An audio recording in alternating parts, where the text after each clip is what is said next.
those 15-degree nights? How do Mustangs live and thrive in northern Nevada's barren winters and blistering summers? But wait, I'm getting ahead of myself. I began filming Mustangs in the fall of 2015. At first, I was looking for dramatic shots, but soon realized that spectacular fights and stampedes are only fleeting episodes in the lives of Mustangs.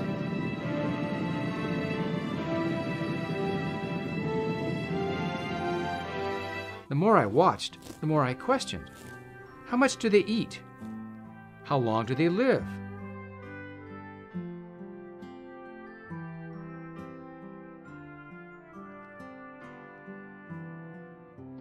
Does the stallion help raise his foals? Are stallions dangerous?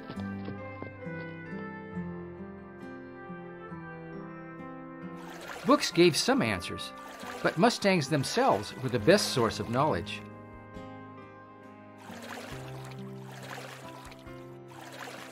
I began watching them several times a week, in different locations, during all seasons, and in all types of weather. Understanding Mustangs became a passion as I began to appreciate their intricate, constantly changing social interactions. I was on a journey into the lives of Mustangs as few have seen them.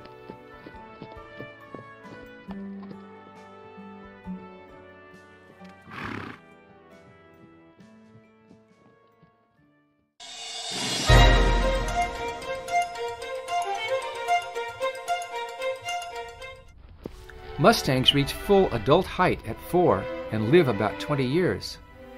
Foals are horses of either sex less than 1 year old. Colts are males less than 4 years old. Fillies are females less than 4. Stallions are adult males, and mares are adult females. In winter, when Mustangs have thick coats, it's hard to see which horses are mares and which are stallions without looking closely. By spring, the muscular necks and shoulders of stallions are easier to spot.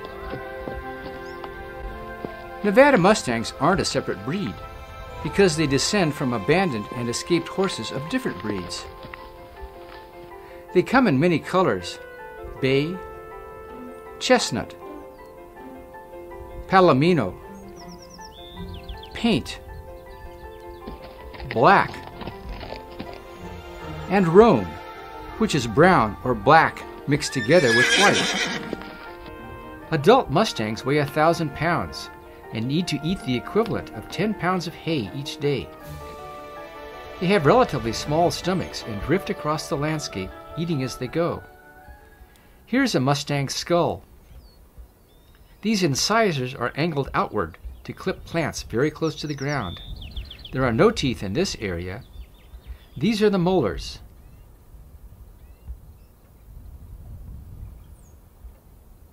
This is the eye socket, and the jaw hinge is behind it. Food is scarce in Nevada, especially in winter. They spend most of their time with lowered heads, seeking green shoots with their strong lips and clipping them with sharp teeth. Mustangs survive on tiny shoots of grass, miniature weeds, and even sagebrush. This bony stallion shows the combined impact of a 4-year drought and winter. In contrast, these spring horses are sleek and fat. Adult horses drink 5 to 10 gallons of water a day. They get some water from green grass and snow, but depend on springs and creeks in summer. They usually stay within a 4-mile radius of their water. Mustangs get salt and other minerals from natural deposits in the ground.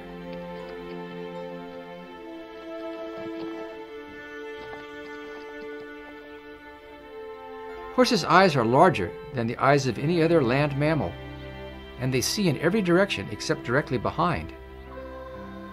They're very sensitive to movement, but have binocular vision only to the front. They raise their heads and stare when curious. They see much better at night than humans and can see blue and green colors, but not red. Their hearing and sense of smell are better than ours.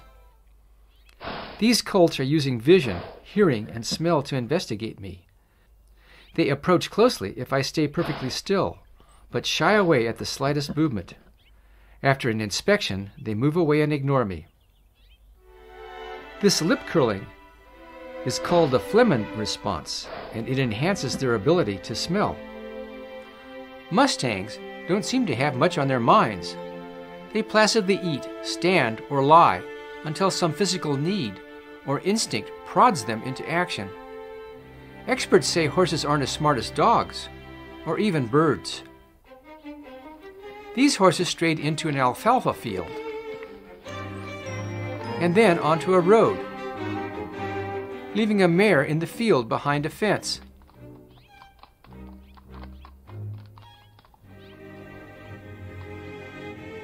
They're trying to regroup, but can't remember how they entered the road. The fence has them completely baffled.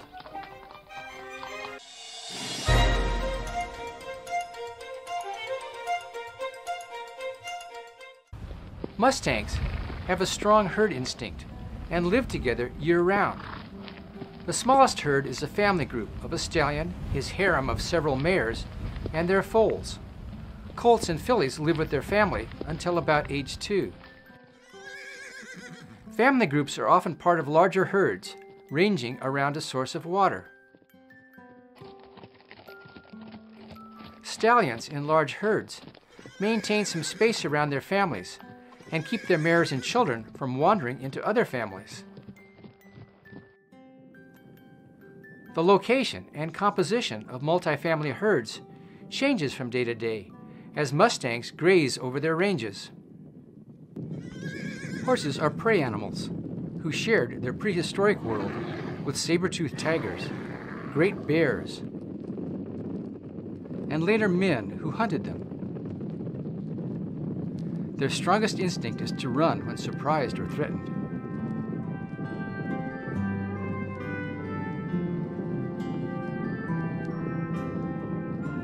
These mustangs live far out in the desert and flee when they see me at a distance.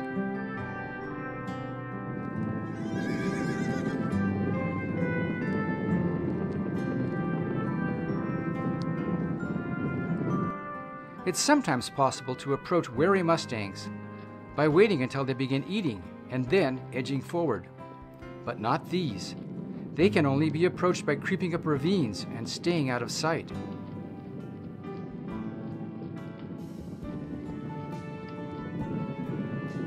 Stampedes may be led by mares trying to protect their foals, or possibly the fastest, most frightened horse. Panicked herds behave like flocks of startled birds. Individuals run because everyone else is running.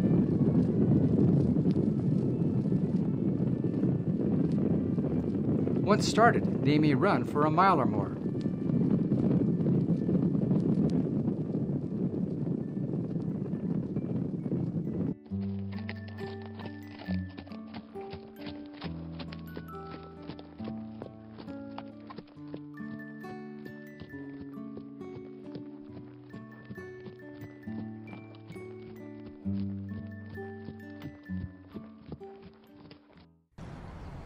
In contrast, these animals live on the outskirts of Reno and come right up to beg for food.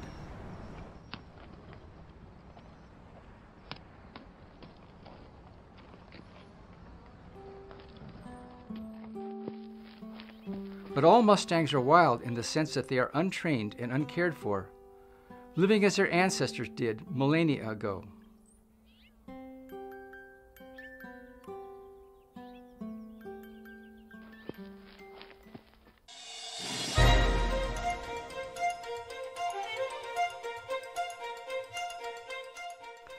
Stallions are lords of the desert, the biggest, strongest wild animals in Nevada. They're 1,000 plus pounds of bone, sinew, and muscle. They're tyrannical, This stallion's driving a mare back to his harem.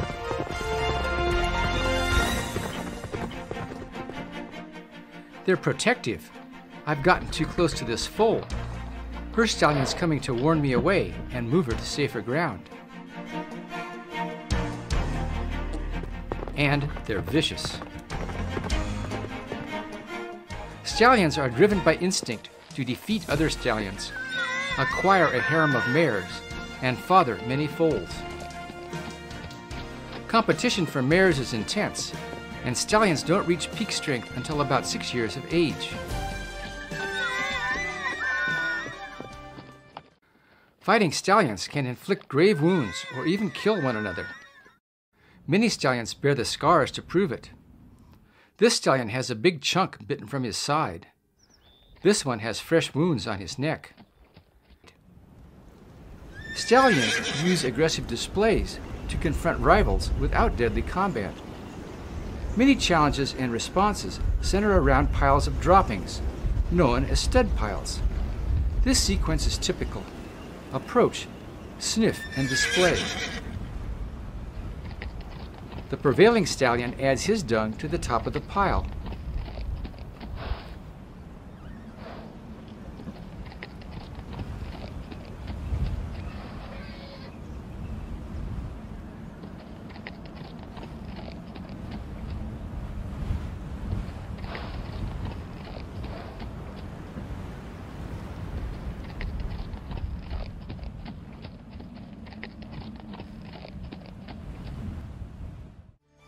This heads-up, fluffed tail posture is a warning to me.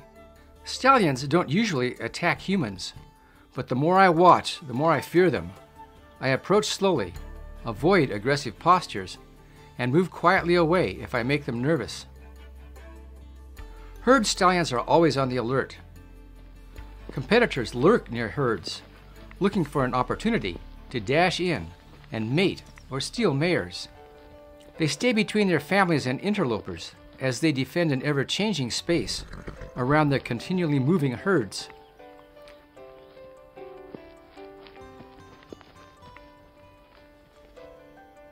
I call this stallion Appy. He's a herd stallion, and he's on a mare hunting trip. His rival comes out to challenge. I call him Lop Ear because part of his ear has been bitten off. They make a display, enhanced with some kicks, and Appy turns away.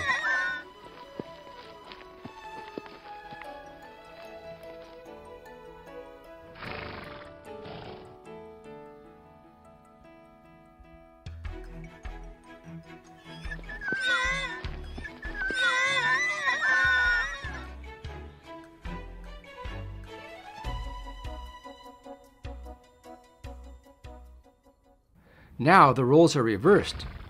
Lop Ear is investigating Appy's filly. Appy arrives and drives him back. Lop turns to protect his mares from Appy. Herd stallions usually prevent their mares and children from wandering too close to other stallions. These colts are about to get into trouble. They've approached the mares of a nearby bay stallion who came out to challenge them.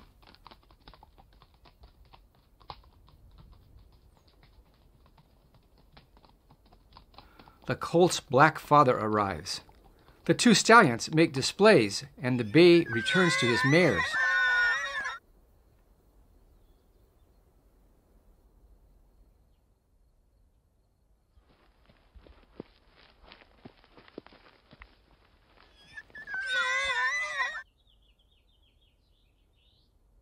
But the colts aren't safe yet.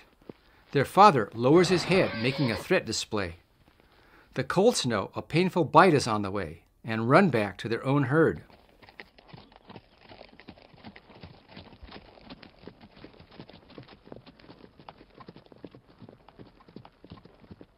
Stallions are the center of gravity when their family's grazing.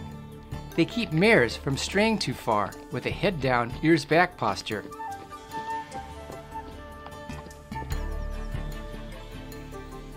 Plus a little chasing.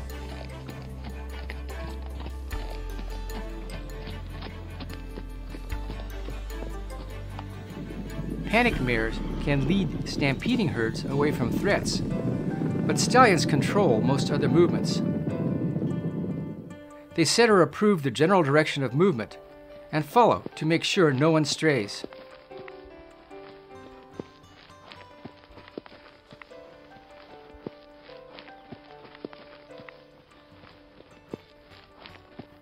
Sometimes they run out to challenge other stallions along their routes. I can imagine him saying, "Stay back, ladies. Let me handle this."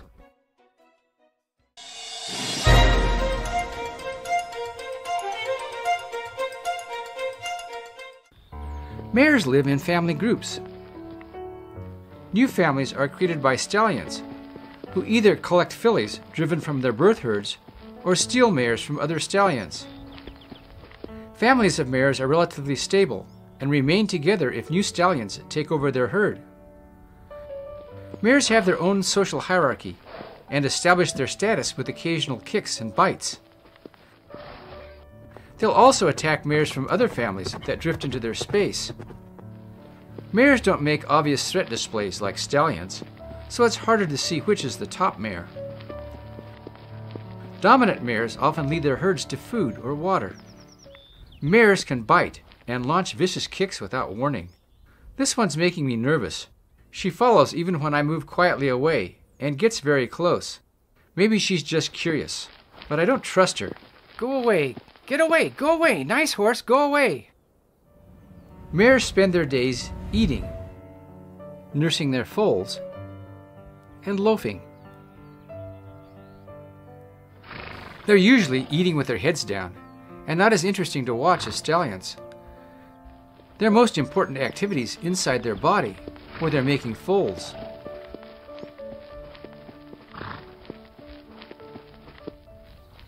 Mares begin mating at around 18 months of age.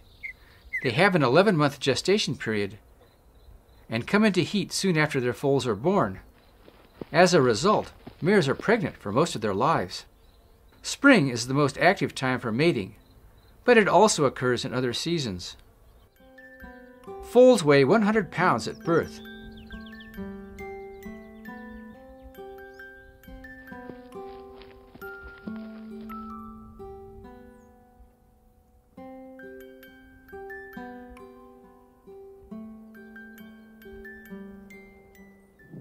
They can run with the herd almost immediately.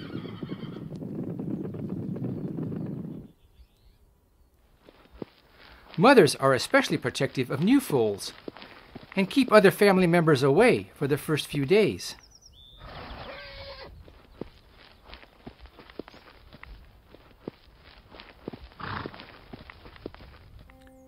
Mares have two nipples located between their hind legs and may continue to nurse until they have new foals.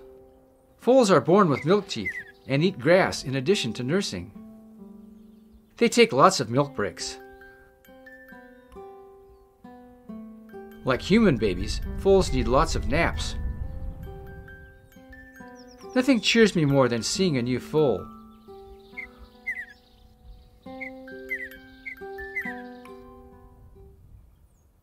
Foals gain about 400 pounds in their first year.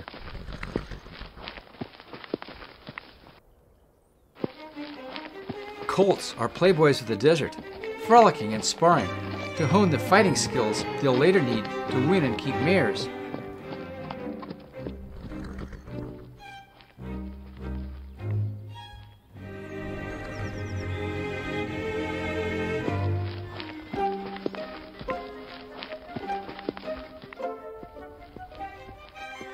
This colt has the urge and equipment to mate, but lacks experience with females.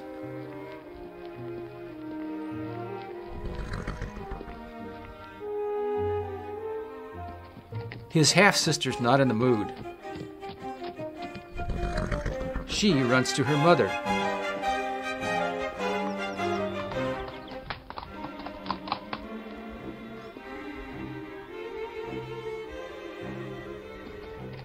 Their father shows proper technique. First, he runs out to confront rivals and clear his space. Then he approaches his mare from the side, where he's less likely to get kicked, and nuzzles her. She seems receptive, so he performs his role in the endless cycle of reproduction.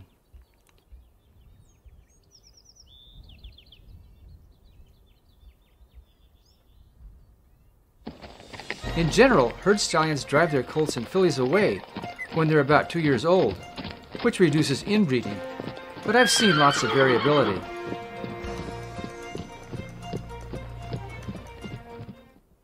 Mustangs spend part of the day grooming each other and work mostly on necks and shoulders. They also roll on their backs.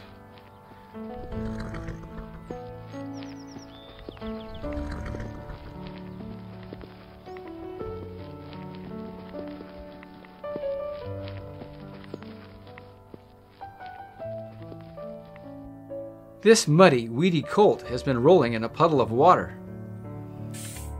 There's nothing like a good scratch. Hordes of insects arrive with warm spring days. Family members huddle together and shoo flies with their tails. This group of mini herds, totaling more than 100 animals, has assembled in a bare area where there are fewer bugs.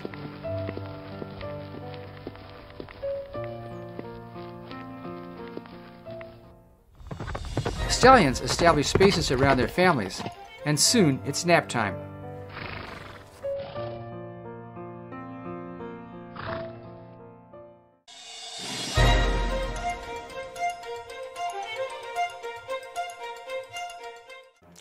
Expelled colts join bachelor herds until they're strong enough to get their own mares, usually at 6 years of age. Some bachelors are in continuous uproar as they practice their fighting skills.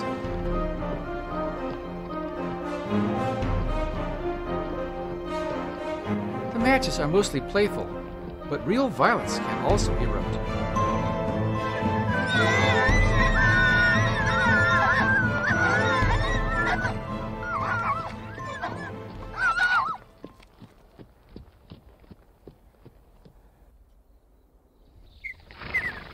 This group includes a colt with a crippled leg. The other stallions seem to protect him.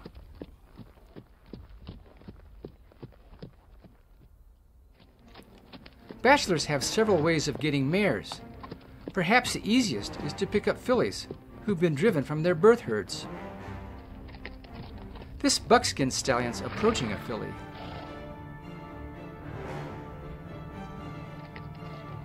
She seems interested in him, but her black father's not ready to let her go.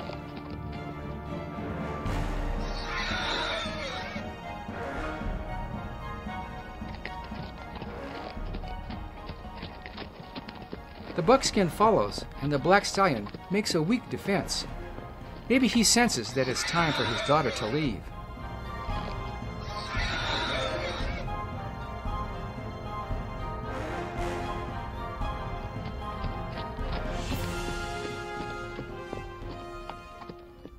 Most bachelors hang around the outskirts of herds, waiting for the chance to rush in and steal a mare.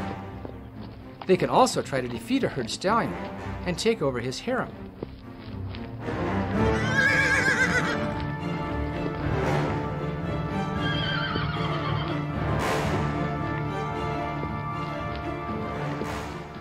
Defeating a herd stallion in his prime is a daunting task.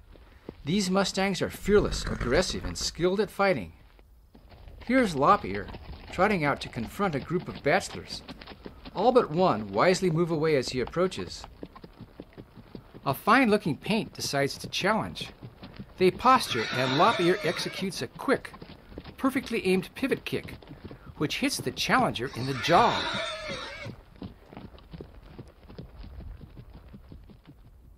Here it is in slow motion.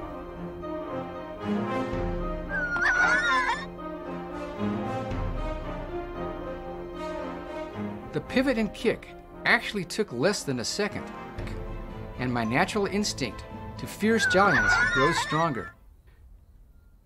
This old horse was once a powerful herd stallion. Now he leads a solitary life, with birds as his companions.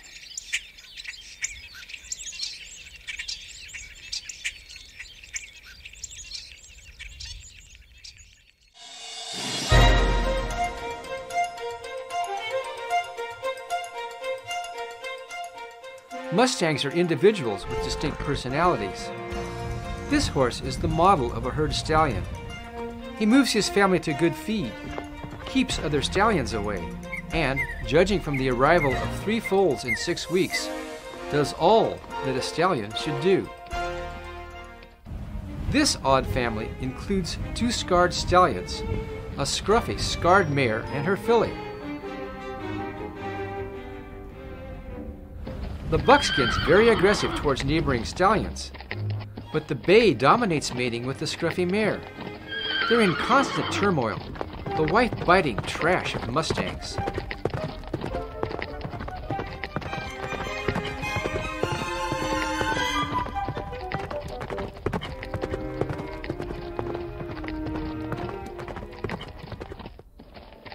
This handsome paint stallion seems to lack a strong mating instinct. He's been guarding his mares from a gray rival for several days. Meanwhile, his colts are mating with his mares behind his back.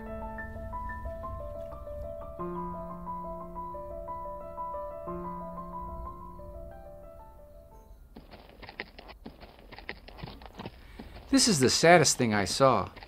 At first, it looked like a typical situation. A roan stallion guarding 2 mares and a filly from a scarred bay veteran.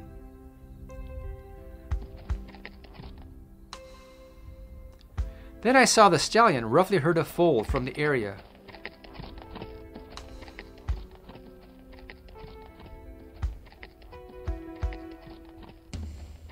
Gradually, I realized a terrible truth. The mares ignored the foal. They didn't nurse it, nuzzle it, or protect it. I don't know why. The stallion tried to pick it up and carry it toward the mares, but only hurt it. A day later, the foal was dead. This story isn't over.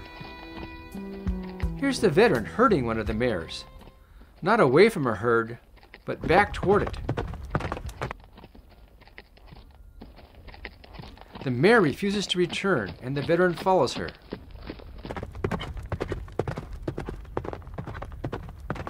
The roan stallion, remaining mare, and filly follow.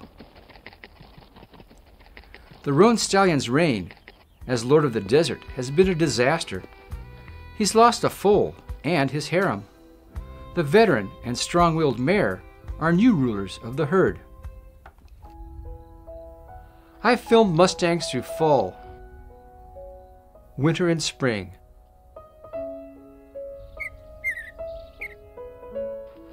Now it's early summer. I've learned a lot, but many questions remain. Do mares and stallions feel affection for each other? Do colts and fillies feel sad when they're driven from their families? Maybe they're just dumb beasts, coping instinctively. Maybe not. In any case, I love spending time with Mustangs. Strong, splendid bodies, drifting through spectacular scenery. Tender moments and sudden violence. Rhythms of life from an ancient past, preserved in the present for those willing to watch.